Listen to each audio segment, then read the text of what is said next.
Hi, listeners and viewers. I'm Petra Carroll, your host for today, and you're so welcome to DreamQuest, the virtual retreat, an event designed to really inspire you and to create the life that you want and maybe dreamed of, but you didn't think it was within reach. So this is kind of a virtual retreat that gets you from just listening to people to actually experiencing things yourself. It's kind of a taste test, so you feel refreshed, inspired, and awakened. The reason why I wanted to do it, because a lot of people have New Year's resolutions and usually they falter by like the first or second week in the new year. And it's kind of a shame that we don't actually go for what we really want, and nice to kind of make a better start on your year.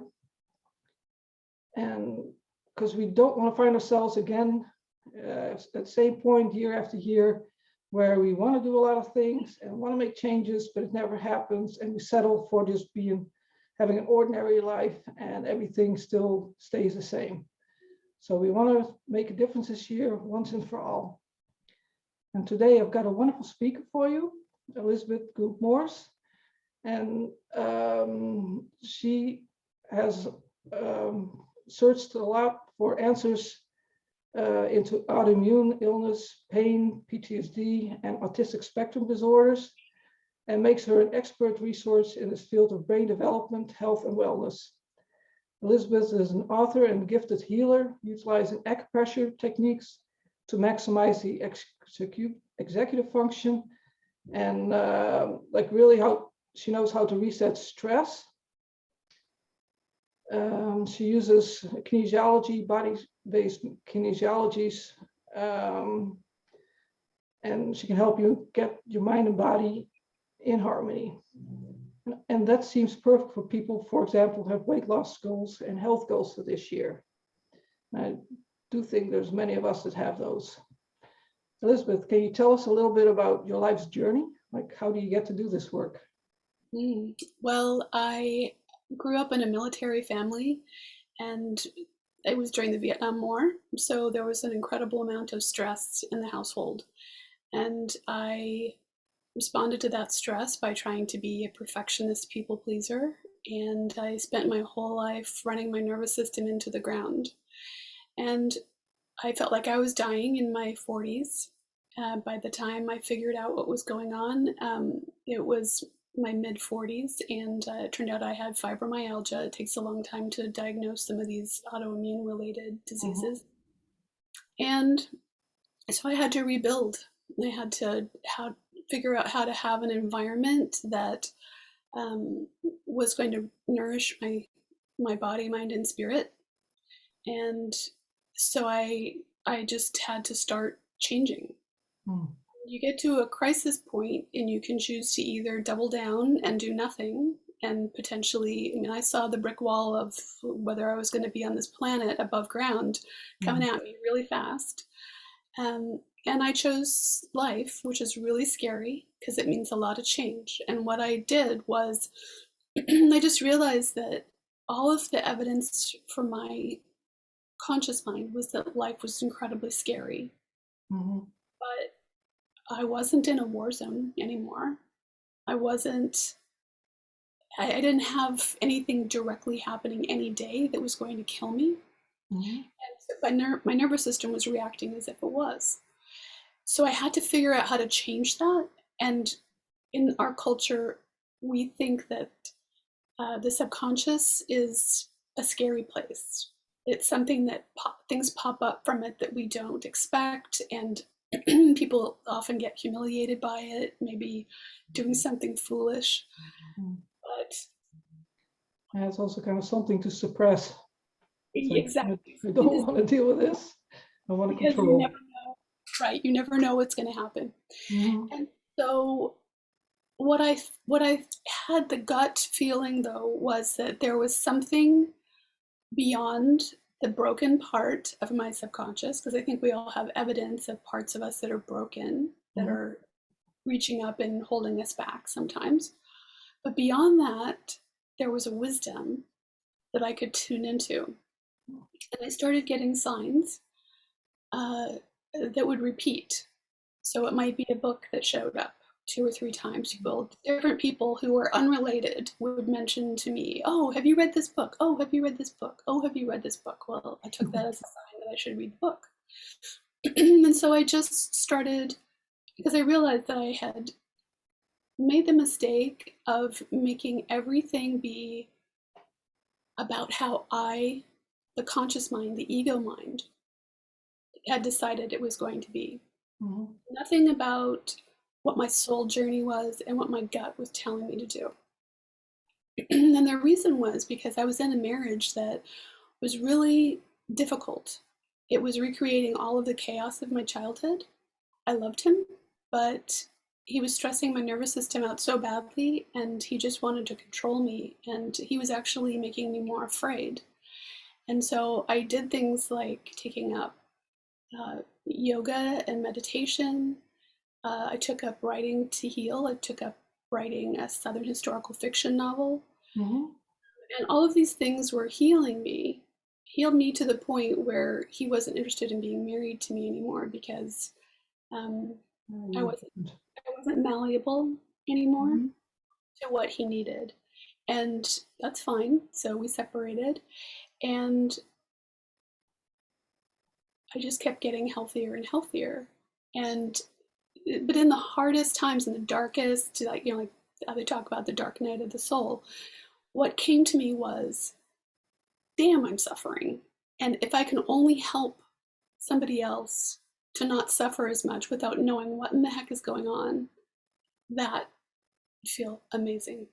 And so that's why I wrote the book, and that's why I do the work that I do. I didn't intend to do this work. I intended to be a Southern historical fiction writer because I figured that that was something that I could do from home, Mhm.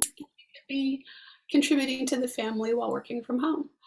But along the way in writing this health book, what was working, what was healing me, and it's going to be different for each person because we all have our own tastes and Mhm. what we what we're comfortable with, our own comfort levels of things. But as I did that, I realized once I had completed it, oh, I need somebody that can demonstrate energy kinesiology, because that was the biggest thing for me, the biggest help. So I Mhm. need somebody that can demonstrate energy kinesiology, and I thought about having to hire somebody to be available whenever I want to go speak, and I just thought, well, that's not going to be sustainable. I need to be able to do that. So I need to train myself to at least like teach muscle testing and uh, help people understand how much better they can feel on their own. Mhm. And in a talk, whatever. And so it was very funny because I turned out to be kind of a natural at energy healing, and then people started wanting sessions, and I realized that after a certain point, first it was about me getting better. And then I realized that I wasn't going to get better until I gave back. And I gave back by giving sessions. So so that's what I've been doing. A lot of my time is actually spent as a private coach now. Wow, that's a pretty amazing and really hard journey, also. But it's also nice to hear that because nowadays when you hear about fibromyalgia, it seems like it's a life sentence. Like it just gets worse and you don't get better from it. So Mhm. it's also nice to hear stories of actually being able to heal and get out of negative situations and bad situations. Oh, yes. For me, it's been about, I'm much healthier in my 50s than I was in my 30s. I'm much stronger. I had lost so much balance, and you don't realize how much balance you lose until, say you're in your 30s and all you do is run. I used to jog. And Mm. then I got to the point where I couldn't jog because I was in too much pain. I couldn't even sit upright for long periods of time. And so I'd be in chronic pain from it. And so eventually I realized that what what it came down to was that I needed to start coming back bit by bit, pushing through the things that were um, holding me back. And Mhm. so I started the biggest like shift for me was when I started doing hot yoga, and so now I do hot yoga 3 times a week, and I outlast some of the 20 and 30-year-olds that are in the class. So I've been doing it for 11 years now. Wow. Um, I'm just so grateful that I took a chance, and I took that chance because I had gone on a writer's retreat for my novel, Mhm. and on an island off of Massachusetts called Martha's Vineyard. And I went to somebody who did cranial sacral work, and he told me he was a osteopathic physician. Mhm. And I explained my symptoms, and I had some spinal stenosis. And he told me that I had a choice between being in a wheelchair in my 50s or uh, doing things like hot yoga 3 times a week, and that I needed to make the choice. And I decided to choose being able to walk as long as I can. So, um, Absolutely. 3 months after that visit with that doctor, I was doing hot yoga 3 times a week. At first, I would go and um, I would lie on the floor most of the session, and I felt like I was burning up because fibromyalgia, you feel everything extra, Mhm. and it was misery. Let me tell you, I was not doing it for any fun. I hated heat. And after 3 months, so slowly I went from one session a week to eventually 2 sessions a week and I would come home afterwards completely gassed.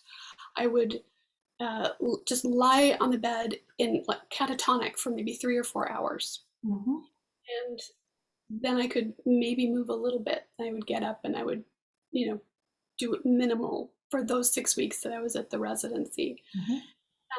And then eventually I, was able to do 3 times a week and be upright for most of the classes. And, I had to leave my ego at the door because, most people walk into those classes and they look like something out of, GQ or All the Element. yoga magazines, all really healthy and strong, can do everything.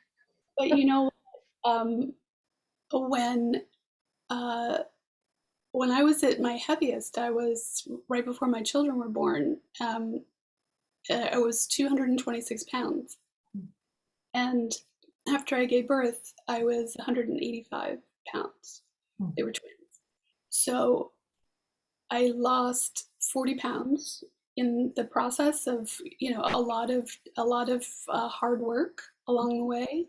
But the biggest thing at the end, like the last probably 20 pounds, was all thanks to things like hot yoga. Mm. So I see people now in there, and you walk in and you don't know what people have gone through. You assume because somebody is in shape, like I weigh 140 pounds now, um, and I'm in great shape. You assume that you see somebody like me. I've always been like that. You Mhm. know, you don't realize the struggle that it took me to get there and how hard I worked my butt off to maintain it. Mhm. So if you can just realize that the people in that yoga class who are really living the yoga lifestyle, no matter what weight you are when you walk in the door, no matter what level of fitness lying on the floor, my heart is with you, and I'm so proud of anybody who walks in and just tries. And all it takes is for anything you want to do, Mhm. anything that you've been good at your whole life, were you able to give yourself the grace, the positive self talk to give you the hours that you needed to become good at it? Mhm. And actually, that's one of my tips for today, is just um, practice not knowing or and releasing care of the judgment of others, not not knowing that people are maybe you're thinking that they're thinking negative things about your abilities or efforts, because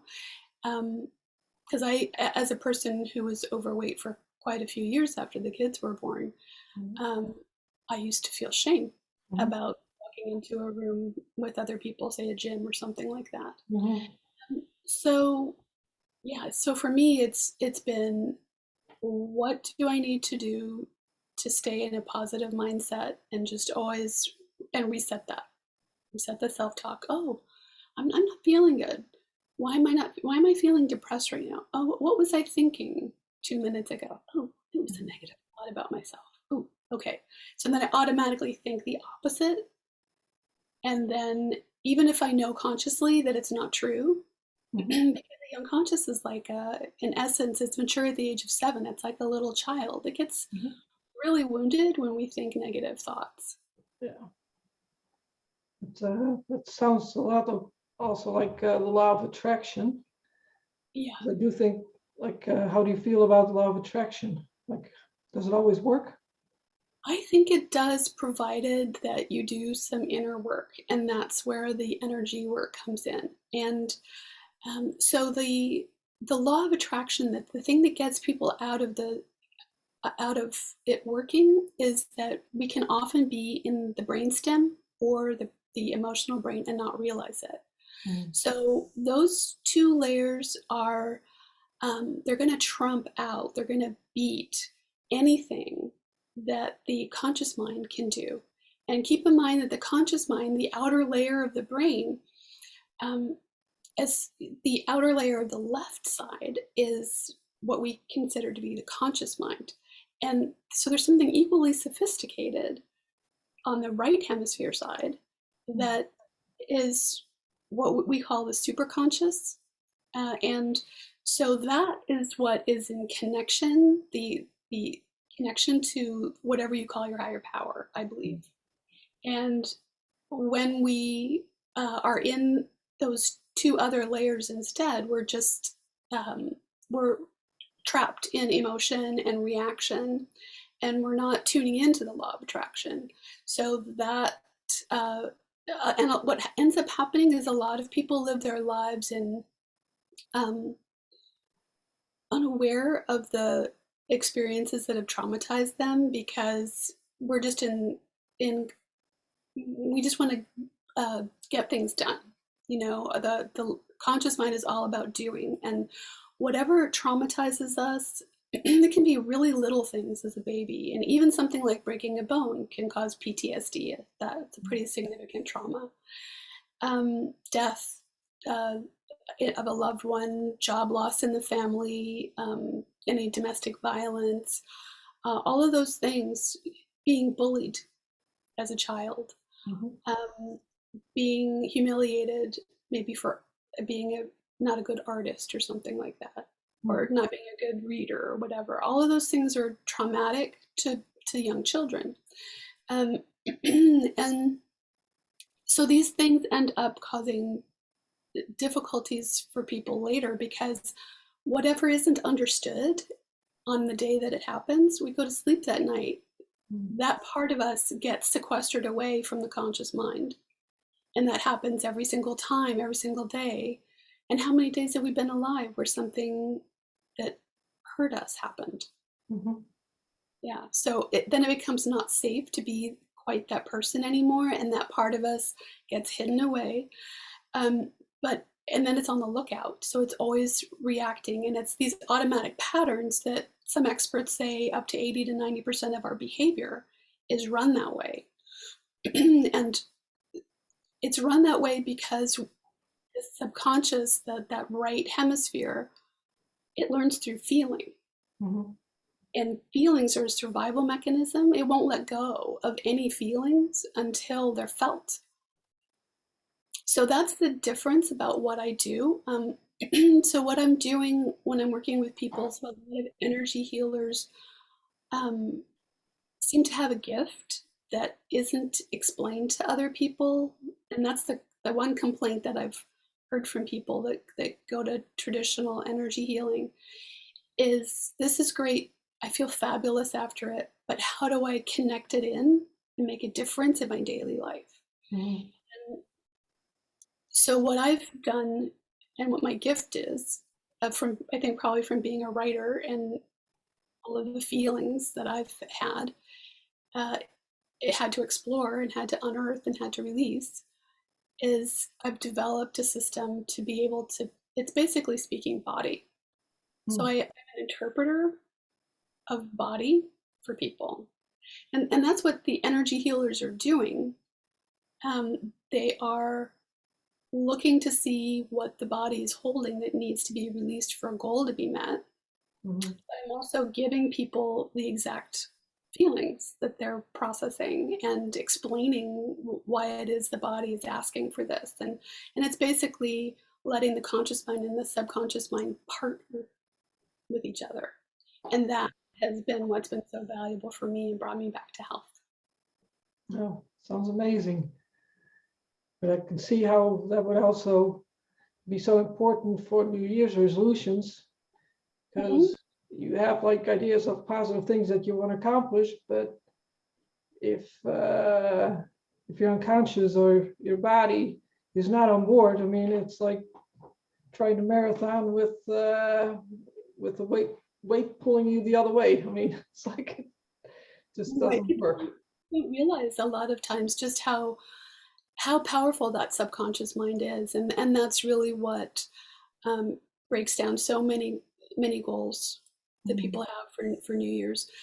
Mm, Both either the subconscious isn't aligned with it, you haven't figured out how to partner with your subconscious. You're just telling your subconscious that this is going to happen, Mhm.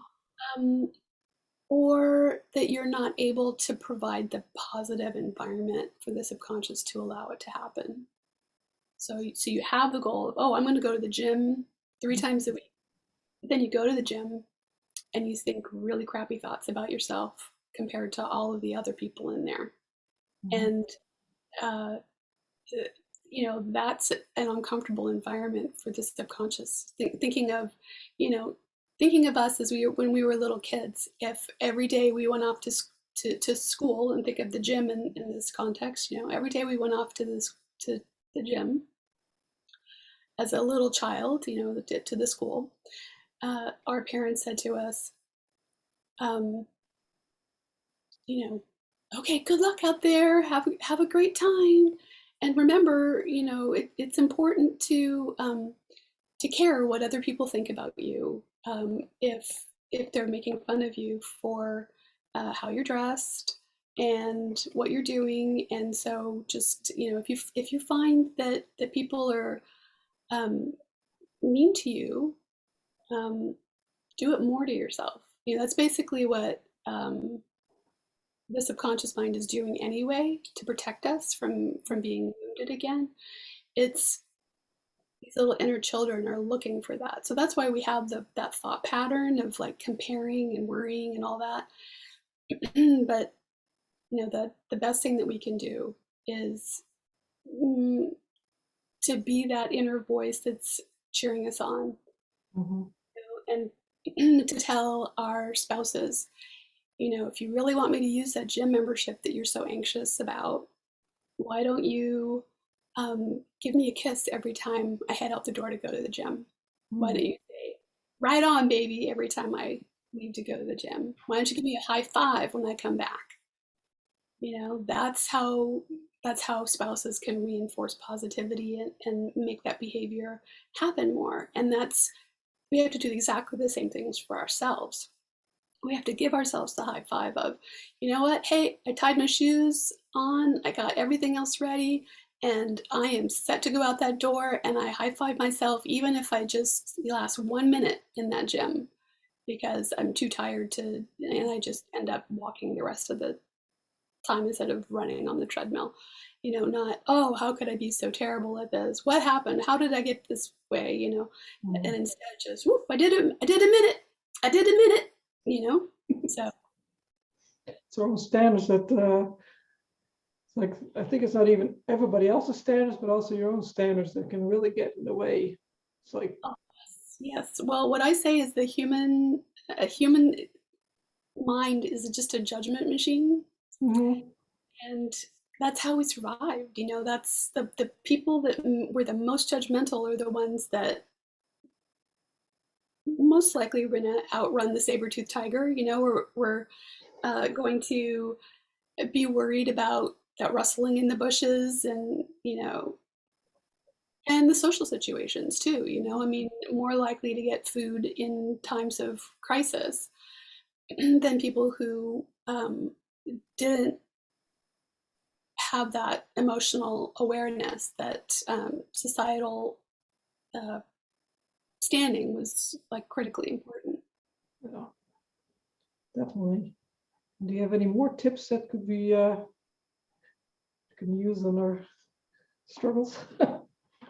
Well, so in addition, so I would say that, you know, setting an intention every day, and if that's, so that would be a good goal statement about like I'm going to the gym 3 times a week. So you set it in present tense language. You know, I'm going and I'm loving it. Yeah. You know, something like that, and then um, that gives a guidance for the subconscious, and then be grateful for it. Be grateful for everything that your body and subconscious do for you. Mhm. So whatever you get back, however, just instead of comparing, to just be grateful. Mhm. Yeah, so those are the two that I would say are the most important. And then we actually talked about doing an example, um, and you volunteered, so thank you so much. Guinea pig here. Yay. So, so the goal statement that Petra and I worked out is, my body is healed and comfortable. My body can do so much exercise easily now.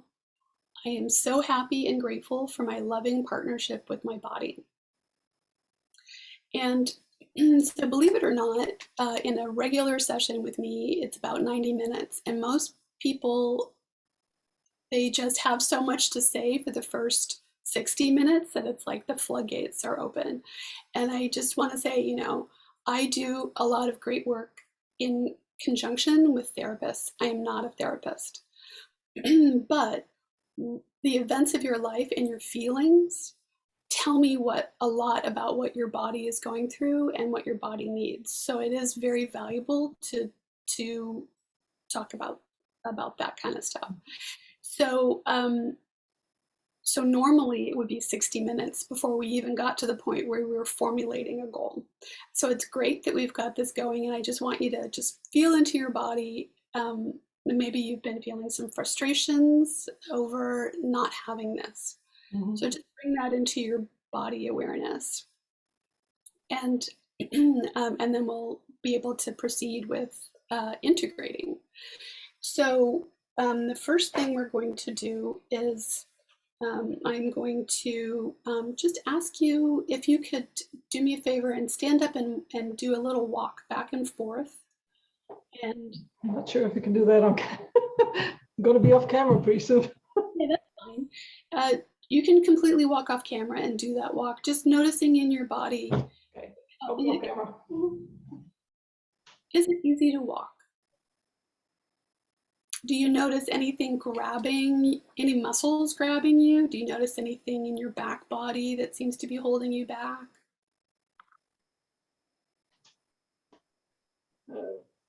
And then before you sit, I'm going to ask you to do 3 other movements. I'm standing up again. Okay, so Yes. the first movement I'm going to ask you to do is to stand, as you're standing there, Mhm.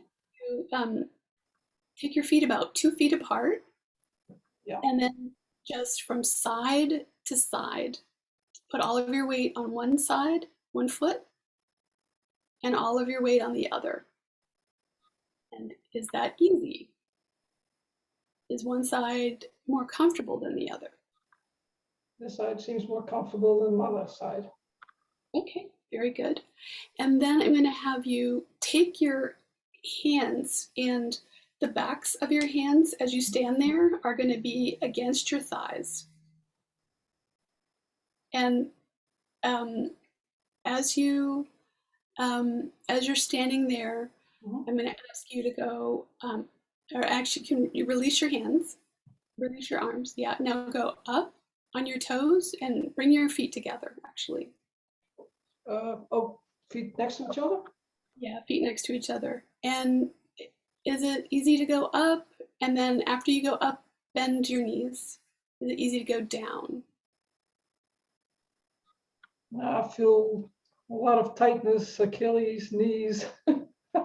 Yeah. That's great noticing. Now, the last thing I'm going to have you do is just sway forward and backward. Just imagine that your whole body is a fulcrum. Mhm. And is it easy to go both directions? Forward is easier than backwards. Okay, so great noticing. Go ahead and have a seat. We're going to compare it afterwards. And so because we have such a short time, I'm only going to look for a couple of things. Mhm.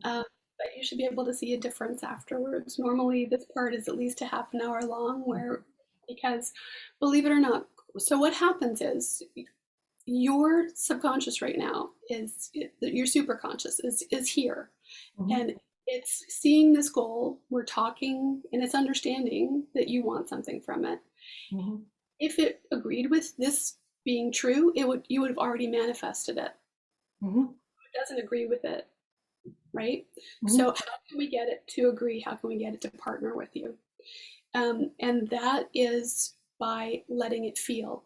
So I'm going to ask it what it wants to feel in Mhm. order to be on board with this.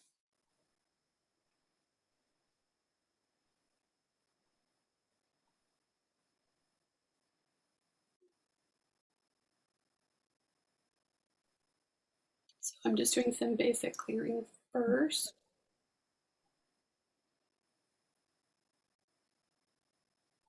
Okay, so we have an emotion. Um, and it is um, self-conscious. And it's a subconscious emotion. So there's each emotion has 2 dozen different types of, of it. We could have an emotion that we pick up from other people. Mhm. Pets are doing this all the time.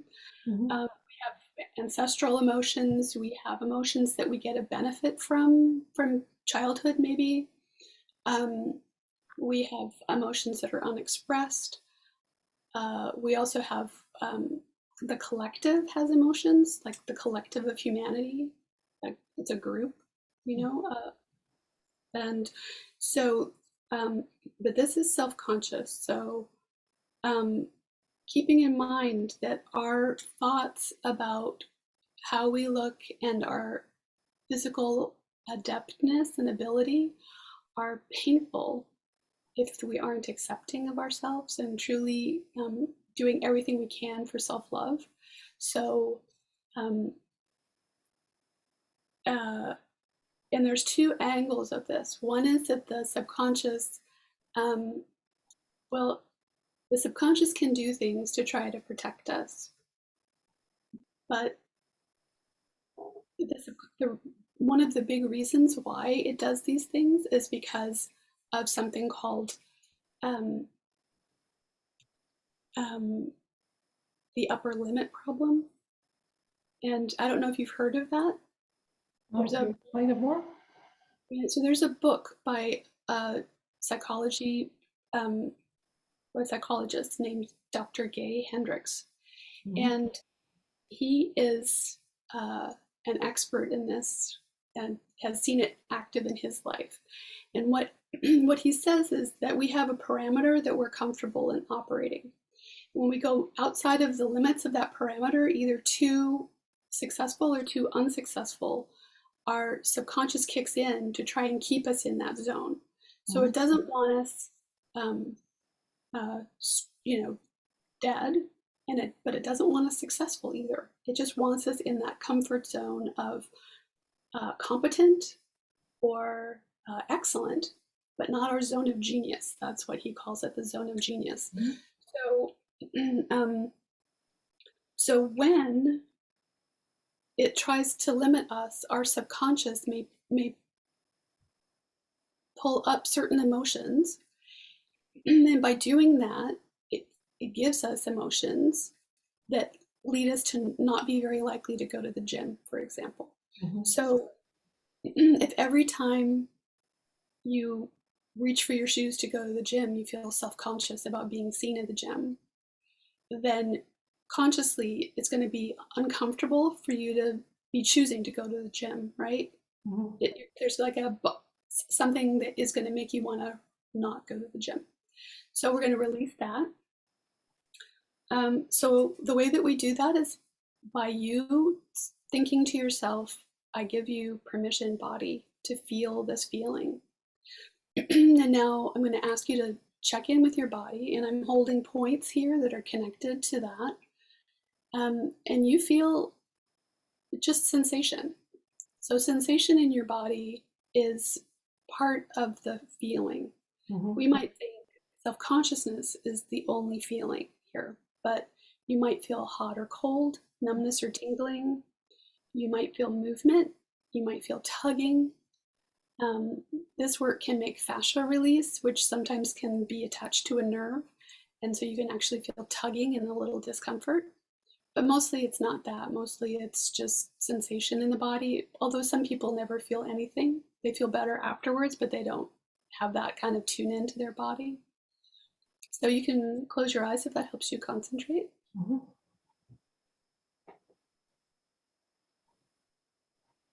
And then just take a deep breath in for me. Let it go.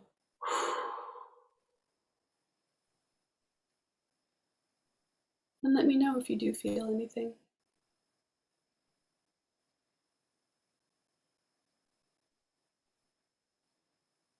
I do feel some tugging kind of a little bit above where the shoulder blades meet. Good, good. So anything in the back body is brainstem. The front and the back body are brainstem. So that forward and backward movement that you made. The backward movement, anything tight in the spine, is because your body was feeling unsafe. And so the tugging is their fascia releasing, the muscles releasing from that pattern. So that's great. And you can open your eyes again if you want. So we have two more emotions.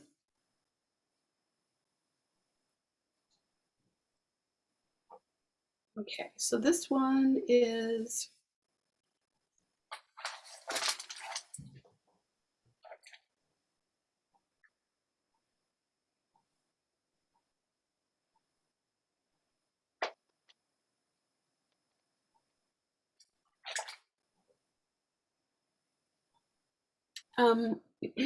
being concerned with injury, like being very concerned about hurting yourself. Yeah, that happens a lot, quite a lot, actually. So, so when it's so there's a balance between caring nothing for getting hurt and caring way too much for getting hurt. And when this happens, there are kids out there who are born without feedback systems, and they'll go and do any kind of physical activity, and they'll get horribly injured and they'll break bones and all that kind of stuff. And they just keep doing it again and again. They can't really learn without the pain. And then there's people who are so concerned about the pain that it's almost to the point of being a hypochondriac. And we want balance between the two, because that's where health is. Because this one, we're hurting ourselves all the time. We might end up with arthritis and, even death early, right? And this is where we're overusing our nervous system because we're so anxious. And when we're anxious, we're more likely, like the muscles and tendons, we're going to be in fight or flight. So the muscles and tendons are going to be in ligaments and whatnot, more likely to get injured because we're so scared. Okay, so we're going to clear that, and that will help you not injure yourself as much, at least on the energetic level. All of these things that I say, I'm not a medical doctor. I am not a psychologist. I'm saying this from the standpoint of energy systems only. And I can't emphasize that enough. But so this is also a subconscious emotion. So just go ahead and feel in your body. Close your eyes and feel in, and just notice the feeling of being incredibly scared of injuring yourself, getting hurt. You don't have to recall the incident, but just how your body felt. And let your body have permission to do that. And you see the body, the reason why this is also important is the body had a reason to have this happen, and it was to learn something. And it couldn't learn because it was stopped from learning, it was stopped from understanding because of either not being seen or understood or having things explained from a parent or some other trusted person. And instead, we just went to sleep as a child, incredibly confused, and maybe we were sobbing. Maybe we were scared and lonely. Maybe we felt like nobody understood us. So just having compassion for that little one who had that feeling, but then also gratitude and love for that part of us that can learn from this, that bigger part of ourselves, that subconscious mind that can take this information in, letting it do its job, letting it do what it was meant to do. Knowing that it's safe to feel this feeling and any sensation that happens, numbness, tingling, hot, cold, tugging. Do you feel anything? Well, it's always with my throat. Mm-hmm. So, Very good. Feeling is going away though. Okay, great. That's what happens when we process and release it. Mm-hmm. Alrighty, so that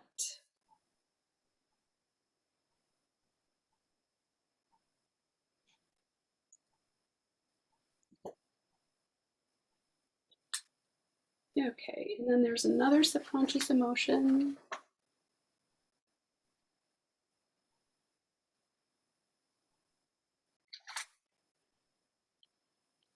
Okay, and so this one is subconscious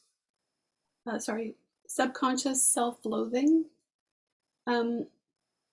This is something that most of us have a lot of. The people who think the most of themselves, who are the biggest egos, often have crippling amounts of this. And everything that they do is to protect themselves from ever experiencing it. But if we don't feel it, it's just always festering under the surface. So I'm going to ask you to let your body know that it's safe to feel this. And then just notice any sensations as you do. And again, the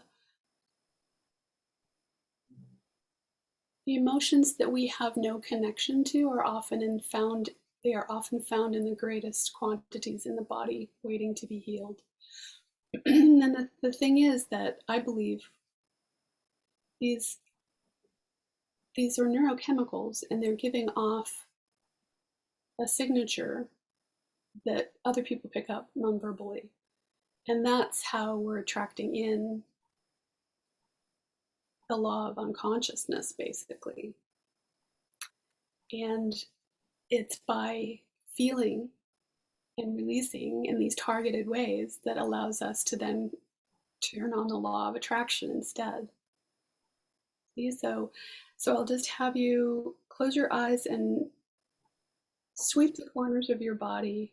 Imagine that it's possible. Take a little whisk broom,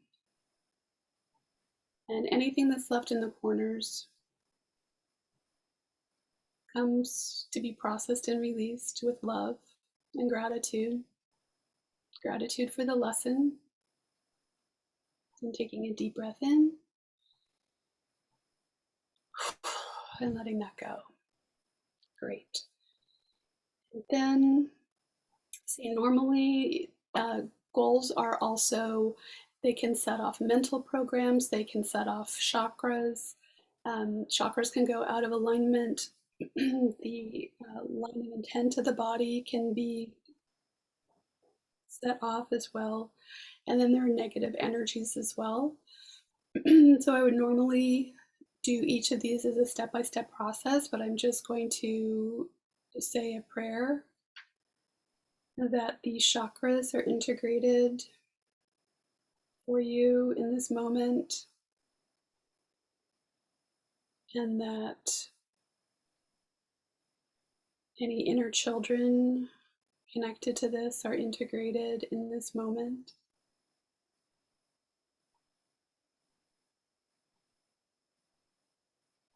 Just feel in your body as I say these words and allow yourself to receive these changes.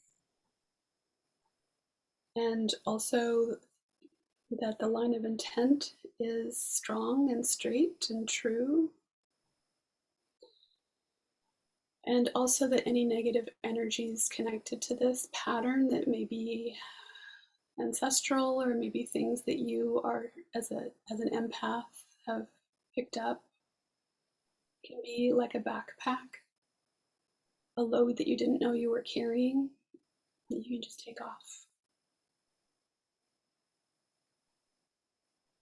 And that I can pray can be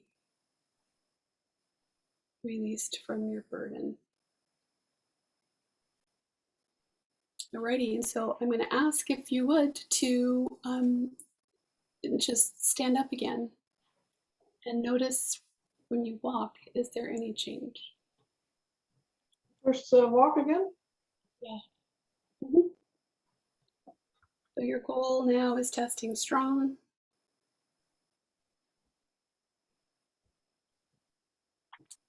Do you feel a change, and is it easier to do any movements with those walking? I feel more balanced. Great. And then I'll have you do the feet 2 feet apart and all of your weight on one foot, all of your weight on the other.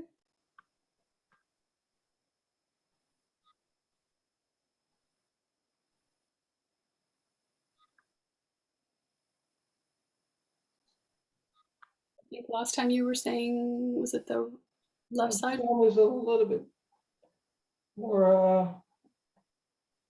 bit more difficult to balance, but it's a lot better than it was. Good, good. I feel like my balance is a lot better.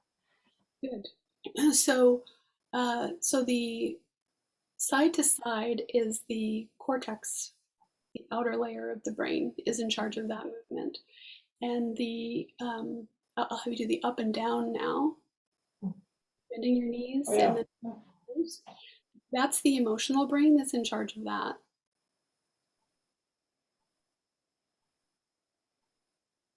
Is that loosened up in your ankles and your calves?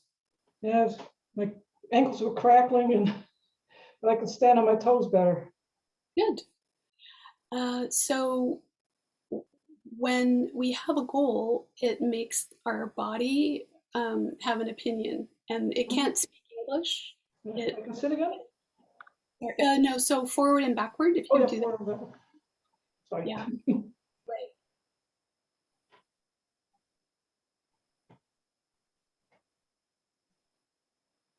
It's funny though, because I'm not afraid to go backwards and fall over. Good. That's what See, I noticed. Yeah. our body, we don't realize our body is talking to us all the time with its opinion, but its opinion is body sensation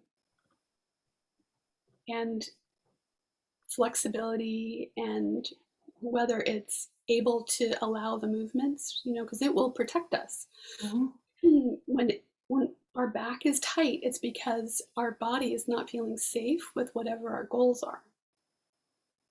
So over time, the more of an unsafe environment that we live in, the more that we are feeling that things are unsafe, the more that habitual pattern of all of the muscles along the back being overused and tightened just builds and builds until it becomes chronic. Mm-hmm. And it isn't that we shouldn't try to do things, it's just that we need to get our subconscious on board. Cool. So do you have any questions after that? Oh, that was interesting, actually. because I sort of recognized what it was about. So I mean that those things came up is not really surprised, but I always think like, oh, I've dealt with it and it's kind of in the past, but apparently you still carry it with you even. Yeah, exactly. It's it when the conscious mind thinks it's taking care of things, it's just successfully pushed it unconscious. Yeah. And that works. It works really well. I was really, really good at it, but it makes you sick. Yeah, exactly. You have to learn how. Yeah. The thing for me is that I'm also keep trying to do stuff that makes me uncomfortable in order to work through it and get better at those things. But I mean, it does create stress, I guess. Right, and we don't want that stress. We need to we need to honor what the body needs and bring it on board, because it's it's the life partnership that we have to get right first before anything else works in our lives. Yeah. Well, it's definitely really fun to experience. So I kind of tell, I would recommend it to everybody to kind of see what you got to sell, what you got to say. And I also, because this was a lovely demo actually, and already a gift, but you also have a gift that people can download, which is in a button down below this video. Mm-hmm. Can you tell us about the gift? It was about 5 secrets to a happy life. It's a video training. Yes, it's a talk that I gave in Santa Barbara in December, actually. And I'll talk about things like making our subconscious our ally and how to learn from positivity, positive self-talk, positivity psychology, and a few other secrets as well, and some exercises that you can do, and just some options to help you live a happier life, and magnetizing the law of attraction. Because really, you you have 24/7 that your subconscious is available to be your ally, mm-hmm. or fight you, and you're only awake for, if you're lucky, half of that. If you're doing the right thing for yourself, and you're maybe getting 8 hours, 9 hours of sleep a night, mm-hmm. you're not able to be on top of everything. And if you try to control everything, as I said, it's going to end up making you sick, is my experience. Wow. Well, I'd really like to thank you and also our viewers for being here for this amazing experience. We've listened to Petra Carroll and Elizabeth Morse in an amazing virtual retreat, definitely very experiential. It's DreamQuest 2022. Don't forget to grab your gift while you're here. So below this video, and I'll see you next time. And also watch the other ones because we have an incredible lineup. So I'll see you again. Okay, thank you. Thank you.